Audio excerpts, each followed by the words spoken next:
Best varicose wines చికిత్సనే పొందండి. నొప్పి లేని చికిత్స కోసం సంప్రదించండి ఎవిస్ హాస్పిటల్. నమస్కారం.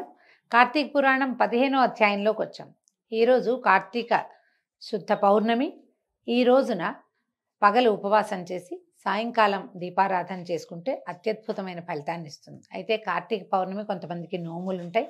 ఎవరి నోముల విధానాన్ని వాళ్ళు పాటించవచ్చు. నోములు లేని వాళ్ళు పగలు ఉపవాసం చేసి సాయంకాలం మనకి చుక్కలు కనపడంగానే 365 ఒత్తులు, అంటే సంవత్సరం అంతా మనం దీపారాధన అప్పుడప్పుడు ఆనేసినా కుదరకపోయినా ఈ ఒక్క రోజున ఎక్కువ ఒత్తులు, సంవత్సరానికి సరిపడా అన్ని ఒత్తులు వెలిగించుకునే విధానం ఒకటి కనపడుతుంది. మీ ప్రాంతపు ఆచారం ఎలా ఉంటే అట్లా పౌర్ణమి నాడు తప్పకుండా విశేషమైన దీపారాధన చేయాలి. కుదిరితే లలితా సహస్రనామం లాంటివి పారాయణ చేసుకోవచ్చు, విష్ణు సహస్రనామం పారాయణ చేసుకోవచ్చు. విశేషంగా ఎవరికైనా భోజనాన్ని కూడా అందించవచ్చు, స్వయం పాకం ఇవ్వచ్చు. ఏది కుదిరితే అది చేసుకోవచ్చు. దీనికి సాధారణ నియమమే పగలు ఉపవసించడము, సాయంకాలం చంద్రోదయం అయిన తర్వాత పూజా విధానం ముగించుకొని భోజనం చేయటమే కనిపిస్తుంది.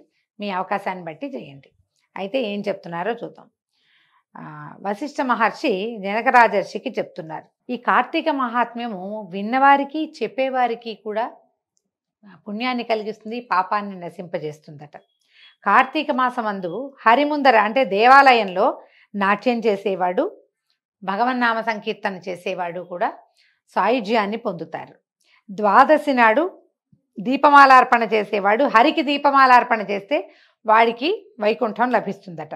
శివుడికి కనుక దీపమాలార్పణ చేస్తే కనుక వీళ్ళకేమో కైలాసం లభిస్తుంది, కైవల్యం లభిస్తుంది. కార్తీక మాసమందు శుక్లపక్షంలో సాయంకాలం అందు విష్ణు పూజ కానీ శివ పూజ కానీ చేసేవాడు స్వర్గాధిపతి అవుతాడు. నెల రోజులు నియమంగా ఆలయ దర్శనం చేసేవాడు, శివాలయం కానీ విష్ణువాలయం కానీ ప్రతిరోజు 30 రోజులు మానేయకుండా దేవాలయ దర్శనం చేసేవాడు. వాడు అసలు దర్శనానికి నడిచి వెళ్తూ ఉంటే ఒక్కొక్క అడుగుకి ఒక్కొక్క అశ్వమేధ యాగ ఫలితాన్ని పొందుతాడట.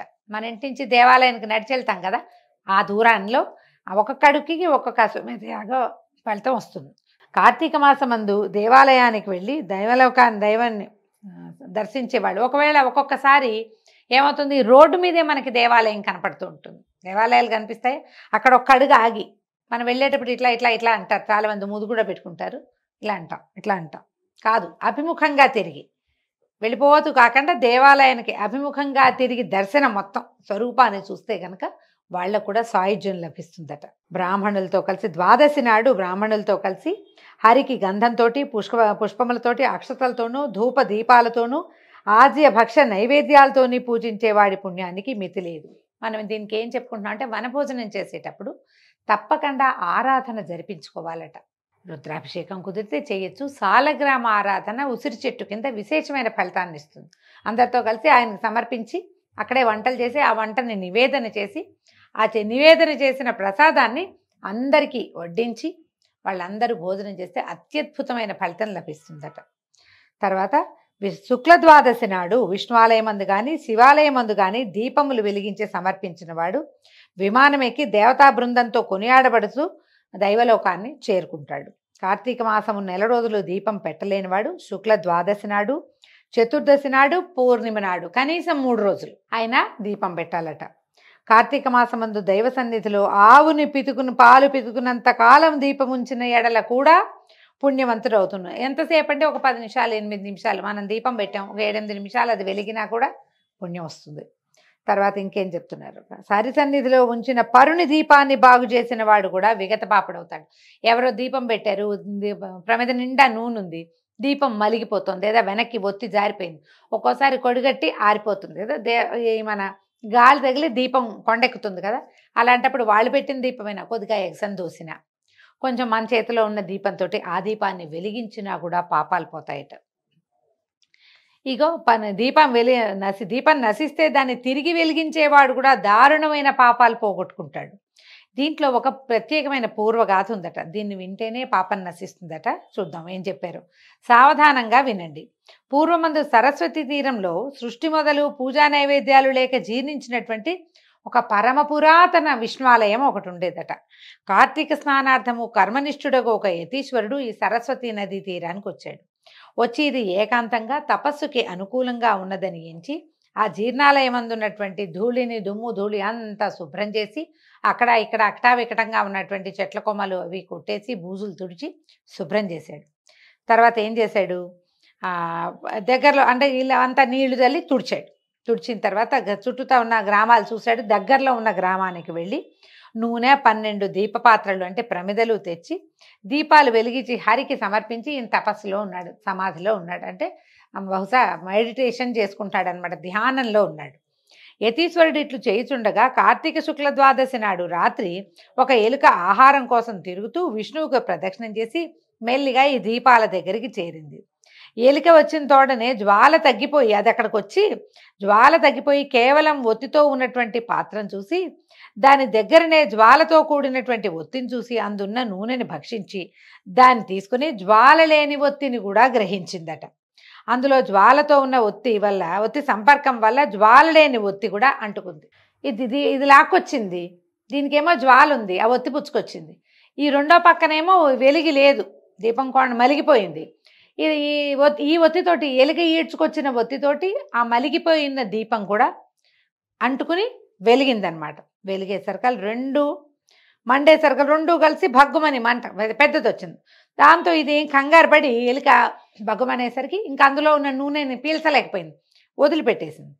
అయితే ఏమైంది, ఈ కార్తీక శుక్ల ద్వాదశి నాడు హరిసన్నిధిలో యతీశ్వరుడు వెలిగించిన దీపాన్ని నశిస్తే దాన్ని ఎలుక తిరిగి వెలిగించడం వల్ల దాని పూర్వపుణ్య వశం వల్ల ఆ రాత్రి అక్కడే చచ్చిపోయిందట. ఆ ఎలుక చనిపోయి దేహాన్ని వదిలి దివ్య దేహధారిగా మారింది. ఆ శరీరం ఎలుకలోంచి బయటకు వచ్చింది, దివ్య స్వరూపం వచ్చిందట. అది చూశాక ఏమైంది, ఏతి అప్పటిదాకా తపస్సులో కూర్చున్నాడు, ఉన్నట్టుండి ఒక పెద్ద వెలుగు వచ్చింది. ఆ వెలుగుకి కొంచెం ఆయన కదిలి సమాధుల నుంచి కళ్ళు తెరిచి చూశాడట. చూసి ఓయి నీవెవడవు, ఇతడికి ఎందుకు వచ్చితివి అని అడిగాడు. అడిగేసరికల్లా ఆ ఎలుకలోంచి వచ్చినటువంటి ఆ దివ్య స్వరూపుడుగా ఉన్నవాడు యతితో ఇట్లా చెప్పాట, ఓ మహాన్భావ, నేను ఎలుకను, గడ్డి తుంపుల్ని వాటిని తినేవాడిని, నిత్యం ఈ ఎలుక నుంచి ఈ దేవాలయం చుట్టూ తానే తిరుగుతుండేవాడిని. ఎలుకనైన నాకు ఇప్పుడు దుర్లభమైన మోక్షం లభించింది. ఇది ఏ పుణ్యం వల్ల లభించిందో నాకైతే తెలియదు. పూర్వముందు నేనెవరిని, నా ముందు కాలంలో నేనెవరిని, ఏం పాపాలు చేశాను, ఏ పాపం చేత నాకు ఈ ఎలుక జన్మ ప్రాప్తించింది, ఈ విషయం అంతా సర్వజ్ఞులు, మీరు మహానుభావులు చాలా రోజులుగా ఇక్కడ తపస్సు చేసుకుంటున్నారు కాబట్టి అదేమిటో నాకు తెలియజేయండి, నేను మీకు దాసుణ్ణి, శిష్యుణ్ణి, మీ దయకి పాత్రుణ్ణి అని పాదాలు పట్టుకున్నాడు. ఆయన ఈ యతి ఆయన ఎంతో కాలంగా ధ్యానంలో ఉండటం అలవాటైంది. ఆయనకి జ్ఞాననేత్రం తెరుచుకున్నది. తన జ్ఞాననేత్రంతో ఈ సర్వము విచారించాడు. ఈ ఎలుక తాలూకు పూర్వగాథ అంతా చూశాడనమాట. అప్పుడు ఆ ఉద్భూత పురుషుడితోటి ఇట్లా చెప్పాడట, ఓయి నీవు పూర్వము బాహ్లిక దేశమందు జైమిని గోత్ర సంజాతుడవు, బ్రాహ్మణుడవు, కుటుంబ పోషణ పరాయణుడనవు, బాహ్లికుడు అనే పేరు కూడా ఉంది నీకు. అయితే క్రమంగా ఏం చేసావు నువ్వు, ఈ బ్రాహ్మణుడు అయినప్పటికీ కూడా స్నానం సంధ్యలు విడిచి నిత్యము ఆశతో వ్యవసాయం చేస్తూ వివేకం లేక బ్రాహ్మణుల్ని నిందించేవాడు. ఇప్పుడు వ్యవసాయం చేస్తే తప్ప అని ఒక ప్రశ్న వస్తుంది. తప్పు కాదు. ఈ కాలంలో ఏ కాలంలో కార్తీక పురాణం చెప్పబడిందో అప్పుడు వ్యవసాయం చేసే జనం వేరు, ఆ సమూహం వేరు. బ్రాహ్మణులు స్నాన సంధ్యాదులు నియమంగా చేసి యజ్ఞయాగాదులు చేయాలి దేశక్షేమం కోసం. వాళ్ళ వల్లే పాడి పంట పుష్కలంగా వచ్చేవి, వానలు వచ్చేవి. ఇప్పుడు వీళ్ళు తాము చేయవలసిన పని మానేసి ఎవరో చేసే పని చేయకూడదు. అది తప్పని కాదు, అది వాళ్ళు చేయాలి, ఆ క్రియ వాళ్ళది.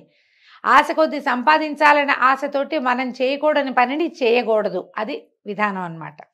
దేవపూజని వదిలి నిత్యము శ్రార్థ భోజనము తించు నిషిద్ధ దినములందు రాత్రింబగళ్ళు భుజించేవాడివి. కొన్ని దినాల్లో రాత్రిపూట తినకూడదు. పౌర్ణమి, అమావాస్య ఇలా కొన్ని తిథులు ఉంటాయి. తర్వాత ఏకాదశుల్లో కూడా రాత్రిపూట తినకూడదు. ఆ కాలానికి ఇంకొంచెం ఎక్కువ నియమం ఉండేది. అయితే అప్పుడు రాత్రిపూట కూడా భోజనం 2 పూట్ల భోజనం చేసేవాళ్ళు. కొన్ని రోజులు పగళ్ళు కూడా తినకూడదు, ఏకాదశులు పగళ్ళు తినకూడదు కదా.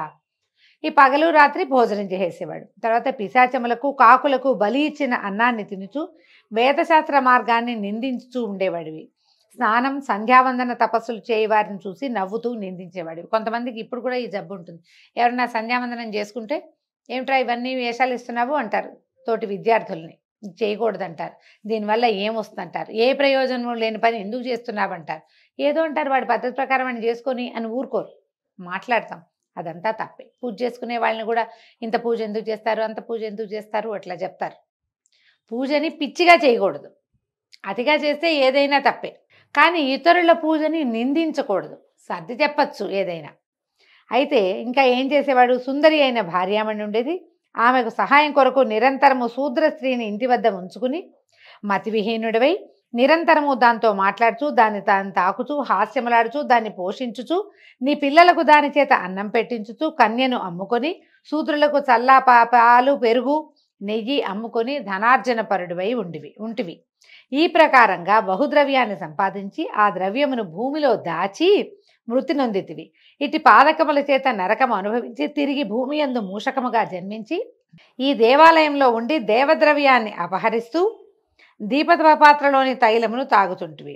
దైవవశం వలన ఈ దినమున నా చేత పెట్టబడిన దీపములు నశించిన దానిని నీవు వెలిగించితివి గనుక ఆ పుణ్యము చేత మూషకత్వం పోయి నీకు దివ్య రూపం కలిగింది.